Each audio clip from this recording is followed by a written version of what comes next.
Saudara, Subulu Salam, salah satu kota di Aceh memiliki beragam makanan khas yang memiliki cita rasa sendiri. Untuk memperkenalkan sejumlah kelebihan yang dimiliki kota Subulu Salam, ikut diperkenalkan berbagai sajian rempah-rempah pada ajang PK ke-8. Pada Pekan Kebudayaan Aceh ke-8 tahun 2023, berbagai kabupaten kota di Provinsi Aceh ikut memeriahkan dengan menyajikan berbagai hasil alam dan budaya kepada masyarakat luas. Salah satunya seperti kota Subulu Salam yang memamerkan berbagai produk unggulan dari pakaian adat, khas rumah adat, hingga hasil olahan rempah.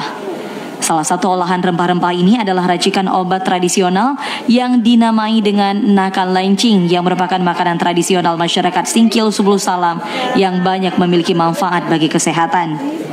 Dipilihnya nakan lancing pada PKA kali ini karena merupakan salah satu obat tradisional yang sudah digunakan masyarakat Singkil sejak turun-temurun bahkan hingga sekarang sebagai obat yang bagus untuk kaum perempuan yang baru melahirkan. Aku asli Calang, Bu. Ketua Majelis Adat Aceh Kota Subulu Salam Habibuddin menyampaikan di PKA ke-8 pihaknya memperkenalkan sejumlah olahan rempah dari makanan hingga minuman dari racikan rempah. Salah satunya adalah nakan lancing.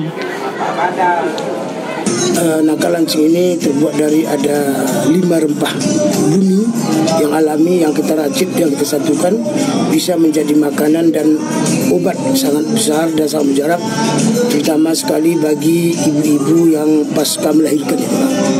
Jadi nakan lancing salah satu obat yang sudah digunakan sejak turun-temurun oleh warga Subulu Salam sebagai obat yang memiliki manfaat yang besar, sehingga dengan memperkenalkan kembali diharapkan bagi masyarakat kembali mengenal makanan nakan lancing yang merupakan makanan mujarab yang tidak ada dimiliki oleh daerah lain di Provinsi Aceh. Tim Liputan TVRI Aceh melaporkan.